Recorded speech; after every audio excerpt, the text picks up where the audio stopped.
Hello YouTube, Firefist Haze here, ready to do another One Piece review. This is One Piece chapter 863, and at first we have a pretty cool color cover page of like all the shonen Jump heroes. We have Deku and Luffy prominently featured in the middle. Bakugo's there as well, like almost in the corner, but he's quite big compared to the other characters. Black Clover's main character is there. I'm really expecting a lot from Black Clover, so I'm hoping that the anime does it justice. It was pretty cool. I'm not sure what Sanji's doing there though.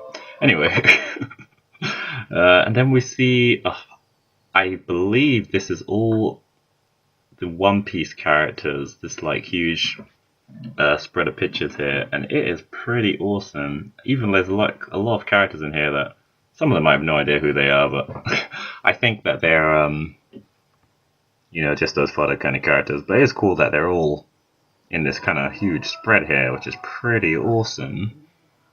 And the One Piece, the Straw Hat crew is a little bit bigger than the others, of course, just so you can pick them out easier. Okay, so the chapter starts with Capone. It's starting a bit from like a flashback of Luffy just asking Capone to put the mirror inside of the wedding cake so he can jump out of the wedding cake. Because, as everyone expected, Luffy was going to do that. Brule is, explaining how, Big Mom really likes that cake, so he shouldn't destroy it. And because she spoke up, Luffy notices her and says, "Oh, actually, you can make clones. Can you make some clones of me?" So, it'll be like a big surprise and look pretty cool. And Chopper explains her power, of which Brule can actually reflect an image of a mirror onto another being. So, like if a mirror is looking at something, she can reflect that onto something else, that image onto something else, like animal or something, like she did at the beginning.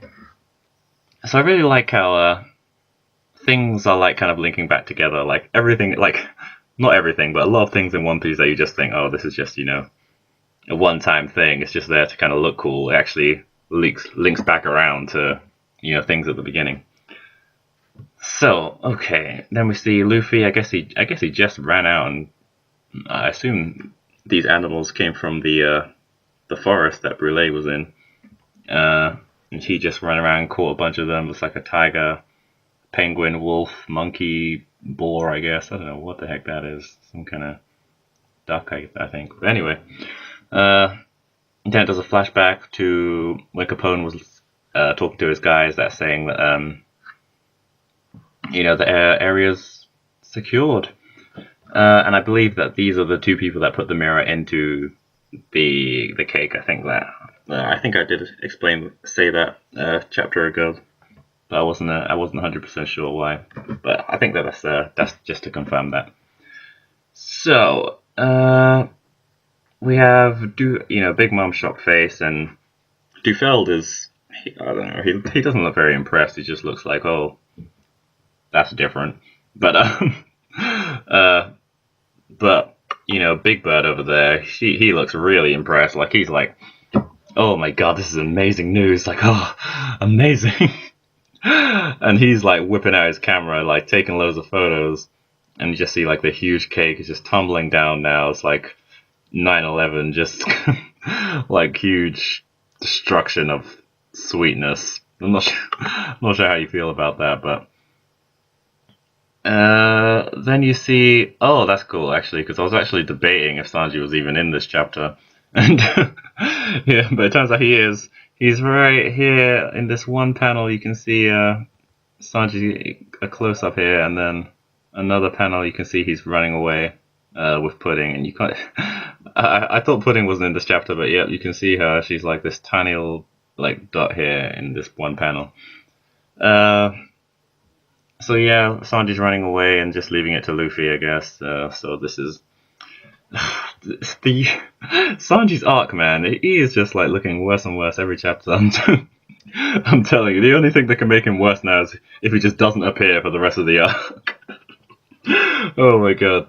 Anyway, so I'm sure Oda has something amazing planned with him at the end, but throughout this whole arc, man, he's just been terrible. So Oh, so Smoothie and Montdor. Oh, actually, Smoothie goes to Montdor that, oh, yeah, so what's this? Straw Hat Luffy's alive. I think she's kind of like telling him off, and I think like Montdor's thinking, so Oprah was lying after all, and I did call that, like, obviously Oprah's lie is coming out as soon as Luffy comes in. So Montdor might, go up to Oprah and kill him or something, or slap him across the face or something. We don't know where Oprah is. He's probably like, he's like, oh, my lie's gonna come out soon. I gotta bounce out of here, man. Name a day of the year when you really want to be with friends. December. Maybe he's gonna join Capone and just cut, man. I don't know. But anyway, so we see a bunch of Luffy's heading towards Big Mom. A close up of one that's growling, so I assume that's the tiger one. Big Mom's looking like angry, and then I think she notices that the cake was actually destroyed, so she's going into her fit. The head chef is trying to calm her down, but she looks like she's in the anger mode of like how she was at the beginning. So she's asking like wedding cake or life, and obviously they don't have another huge wedding cake hidden up their asshole, so I guess they have to give their life away. We see, I forget his name, Delcio, I think his name is, the guy with the giant scythe that I like. He's not looking pretty like epic. I thought he'd be enjoying the carnage, but he's looking like mortified, like, oh my god. So maybe he knows that something is coming here that he wants to like not be here for, or maybe he's just scared of Big Mom or something. But Big Bird's looking quite happy about it. He's like, oh yes, he's whipping out his camera like, oh yes, let me like epic every chance you get to see this. So that's good. And then we see Big Mom taking the life out of the chefs. But I'm not sure if she took the head chef's life as well. I'm just going to assume that she did. Because I don't think he was on the floor. Maybe he was, but I don't think I recognized him. But anyway, then it cuts back to the mirror world. Pedro and Jembei are releasing the last few animals of Luffy that are left. And then they go out too, Jembei and Pedro, and Pedro is looking pretty awesome, I have to say. I think that like mafia look suits him. Anyway, then it goes to Nami, Chopper, and Carrot. I think that outfit kind of suits Nami as well. The kind of like mafia's woman outfits. That's pretty cool. And they said that they're off to go save Sanji's family. Well, I don't know how they're going to do that. I guess when Big Mom knocks them out with her scream, she can just pick them up and walk off. Actually, Monster Boy and Chopper can just pick them up and leave. So I guess that's fine. I guess Niji and I think Niji, was it Niji or Ichiji? Yeah, Niji and Yonji I think had a thing for Nami, so they'll probably just say, "Oh yeah, hell, take me, man." Forget about it.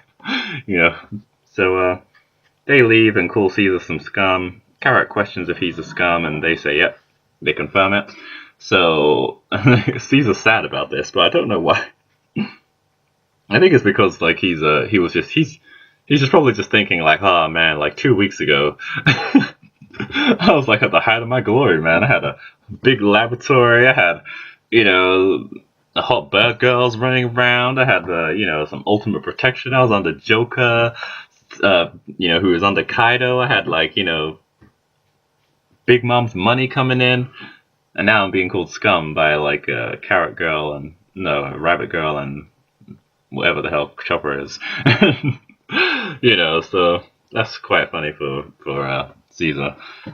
But anyway, so Big Mom's angry that Luffy's destroying the cake and eating it, probably before him. And then we see the chefs on the floor, but I don't know if the head chef is actually one of these guys. But anyway. So Big Mom doesn't know which one's which, and then she gets a flashback of Luffy when they're on, when Luffy was in the jail, and telling Big Mom that he's actually gonna win. And I think this actually leads me to think that Big Mom hasn't actually seen Luffy before, has she? So maybe that's why she's struggling to figure out which one's the real him, because she doesn't know how he acts. But he does act quite, like a monkey. So She again questions which one is the real one, and how dare he destroy the cake. And, Capone's like, this is a pretty good idea, make something insanity, which is definitely a good plan. Definitely how I would, go about this plan because, it seems quite simple, but there's a lot of things that can go wrong. So the best plan you could do is just have chaos, just have everyone just not know what to do. That's your best option here. So Luffy did play that part really well. Then he called out that it's actually him that's the real one. And Capone's shocked face there was quite hilarious. I actually thought he looked like Penguin from Batman. But, yeah, that made me laugh. And Big Mom's face, that was like, she's just gonna, like, punch Luffy in the face. Like, she is, like, not looking quite happy. It's just, it kind of, like, makes me think of how, like, not like the Yonkos are being fodderized here, but the Yonkos are, like, they're not looking as strong as they were earlier in the show. I mean, of course, it's because, the characters are a lot stronger now and things, but it's just like, you can't imagine Whitebeard, like, getting angry about this. Whitebeard would be like, yeah, I don't know, Jozu, punch him in the face, and that'd be the end of it. But, I guess it's kind of like, the characters are stronger now, and, if they went through their journey, like, as they are now, they wouldn't even... It's kind of like how the Warlords was a big deal before, like, the Luffy had to take on every Warlord, like, even Crocodile, Luffy had to take him on, I don't know, I imagine if he did fight Boa, he would have to take her on. But now it's like, well, I have I have one of the 7 Warlords on my team. If I have a fight with one of them, I probably wouldn't even fight. I'd be like, Jinbei, go take this guy out. Zoro, go take out the other guy. I could probably fight a bunch of Warlords at this point. But, because of course Joker and the Warlords are looking quite weak now. Because, I mean, Buggy's on the team, so when Buggy's on the team, Buggy's, the Warlords became a bit of a joke now. Joker was powerful, but he's out now, so Doflamingo's gone, so... There's no way they're worthy! They're the laughing stock of the Yu-Gi-Oh! Villain Gallery! The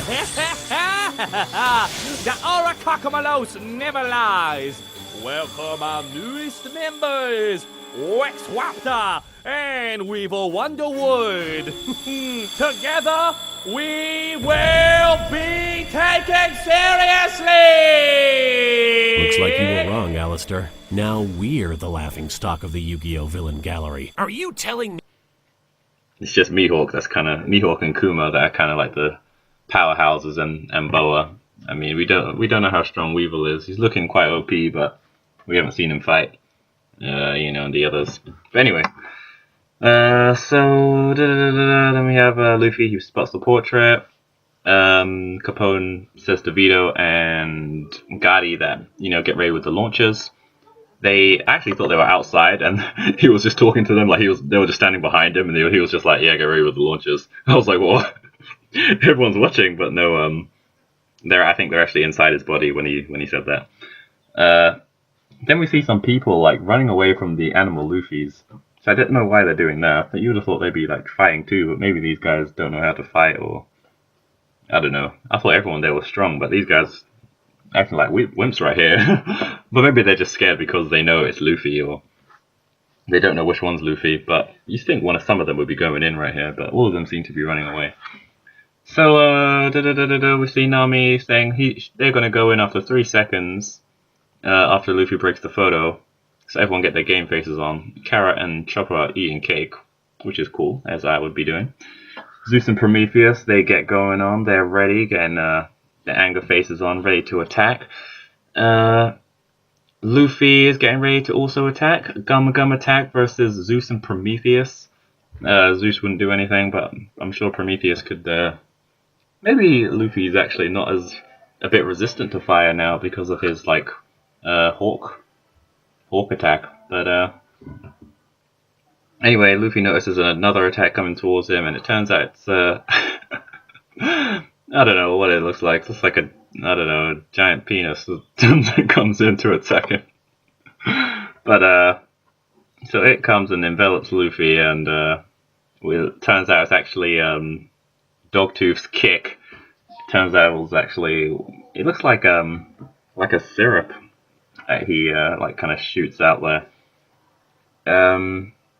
But you know what I mean? Like something like chewing gum, say, like it's hard like when you hit it, but it can also like absorb you. So it's not like Luffy, like if you actually hit it, you would just bounce off. But this thing would actually, it would hit you hard, but it would also absorb you into it.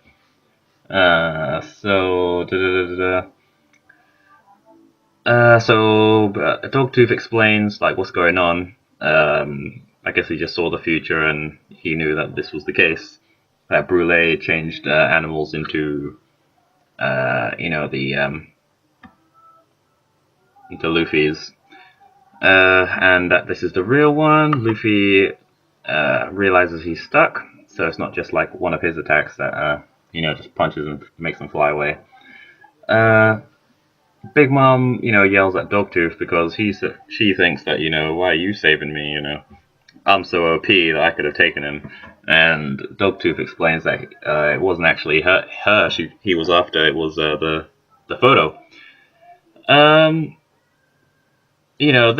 not sure why Luffy knows that the photo is so important, but they don't care. So Dogtooth is firing Luffy down into the floor, I guess, with his leg syrup power. But it turns out that Capone is saying, okay, the plan is going Ori. Ori, what the heck? Okay, so the plans are going Ori, so he's just like, oh, we just got to break the picture, then things can, get into motion. Pedro goes in to, he's about to do something. I assume he's gonna like cut the syrup, I guess. And but before he can do that, Jembei says, leave it to me, Pedro. Don't worry about it. And he shoots a water blast, which turns out it's not water, it's actually black tea. And so he shoots black tea at, the syrup blast, and Luffy flies out of it. And, the syrup just hits the floor, and everyone's running away from it. I guess because it's super sticky. I don't know if it's like, it would burn you like acid or anything, but it turns out that Dogtooth is a Lugia type, and he ate the Mochi Mochi no Mi, which is a name of a sticky rice cake sweet, and also the description for sticky chewy things in general.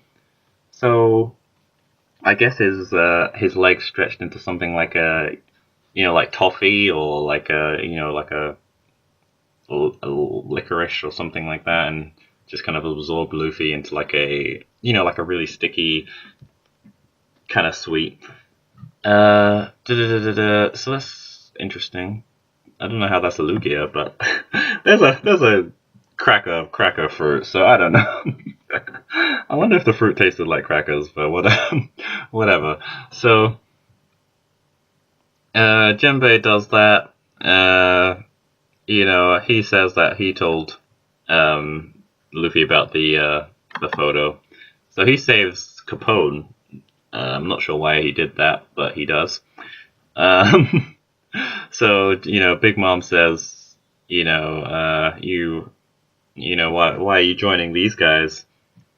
And, Jinbei says he's going to join the Straw Hat Pirates. He confirms it, so that's good. Big Bird, he hears that, so he's, excited to add more to his newspaper, I guess. And, Big Mom says, of course, you can do whatever you want after you leave.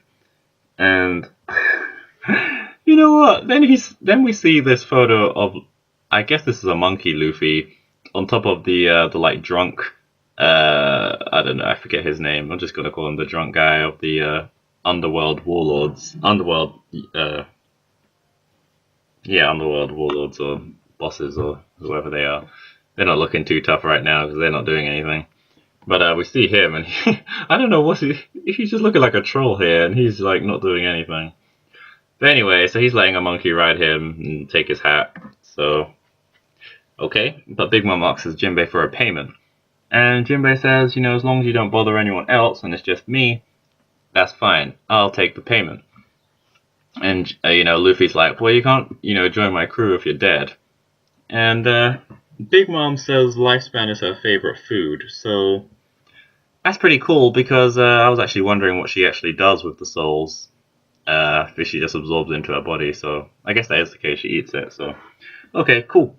So she chooses, she's saying, okay, that's cool, you choose to die, that's fine, so then she says, gives you the choice, stay or life. And of course, Jembei says life straight away, and everyone, well, Dufeld and Morgan are looking at Jembei like, what? No way, man, that's incredible, man. And I guess we see Big Mom turn into some kind of, I don't know what, like some kind of weird cat creature here. But anyway, nothing happens, she asks us again, life or stay, and nothing happens, and she's looking confused. And they're like, impossible! His soul isn't coming out! He isn't scared in the slightest of Mama! So I guess this guy is one of Big Mom's kids as well. And Jembei claims in an epic voice, screaming one of the epic speeches that'll probably go down in history. There's no way a man that intends to join the crew of the future Pirate King will cower at a mere Yonko. I am the one, the way your son don't need a gun to get respect up on the street. And Big Mom's face is like, she is like looking confused as hell. Like she's actually looking scared right here. So Jembei, man, you might want to like take her out while she's distracted or whatnot. So we see some of the sons here. The first, second, and third son, I believe, and even the first daughter. They're looking, I guess, sad. I don't know. They all have like sad faces on, I think. And Jembei's like, well, if you won't take my lifespan, let's have some tea. Let's drink to my leaving. And Chopper's like, oh, you're so cool, Jembei. And Nami's just like, are you doing this like in the middle of the operation? Like, but it's funny because, Nami's always being like really analytical. Like it reminds me of when, I think it was filler, that Davy back fight. And Nami was just like, oh, we don't have to play this stupid game. Let's just leave. Or like Nami was like being tactical throughout the whole thing, but they weren't following her because it just wouldn't. It would make sense, but it's just not how we do things. Like I think in the second fight, they won, and you can take a crew member, and the third fight was just a one-on-one fight. So if they picked, the person that they had planned for the one-on-one fight, then they would have automatically won, and then they would have just taken whoever they lost in the first fight back. But they were like, well, no, that's not how we do things. We're just gonna do things this way. So anyway, Luffy's happy about that. He gets a warlord on his team, which is pretty awesome. He can replace Sanji on the monster trio because screw Sanji. And Big Mom does her laugh. Ma. Steps on the cup and says, congratulations, Jembei. But we're enemies now, right? So she shoots Prometheus in his face instead of Zeus. I don't know why. Maybe because Luffy's there. I'm not sure if that's a clone Luffy or the real Luffy, but anyway, she shoots Prometheus, I guess, to burn Luffy, but Jinbei can shoot water, so I don't know why she didn't go with Zeus. But anyway, so, they do that, and then we see it looks like a balloon, wearing a hat, and a balloon with Luffy's face painted on it, and wearing a hat. And it's like floating around, like peeking from the like corner, and then it reveals that it's actually someone who may or may not be Brook, and breaking the photo in half with a hammer. I guess there's like a knife, invisible knife hidden in that hammer or something, or I don't know, some epic skills of a hammer to cut the photo in half, but whatever. So then he says yo ho ho like Brook does, but he's wearing a mask, so we don't know if it's Brook. And, it's obviously it's Brook. He's even got I think there's the bones for the hands, but whatever. So, that's the end of the chapter. There's this little, I don't know what this is, some kind of a Children's Day photo, little one page here, and it's just asking, it's saying Luffy is changing his name from Straw Hat Luffy to Samurai Helmet Luffy. And Robin says, "Oh, the name doesn't really roll off the tongue," but Nami says it's dumb because it sounds like an action figure. And Usopp, Chopper, and Luffy are like, "What? I can't do it because it sounds like an action figure? That's like saying I can't do it because it sounds super awesome." Alright, well that was pretty cool. I really like this chapter. I'd probably give it quite high, like a 9 out of 10. Actually, there was quite a good reveals here as well, so I had a problem with that. 10 out of 10. And so what should happen next? They're probably going to block Prometheus. I can't see why they wouldn't do that. Dogtooth is probably going to do something here. Smoothie might do something about the clones. If the other, I don't know what the 6 emperors just feel like they're useless at this point. They're just like sitting around watching what's going on. They don't feel like helping Big Mom, so so it might be Dogtooth and Smoothie and Big Mom vs Jinbei, Luffy. I guess Sanji ran home, so Chopper has to come in. Chopper's gonna so it's going to be pretty cool. Okay, like, comment, subscribe, and watch some more theories if you guys have the time. Okay, and I'll see you guys later.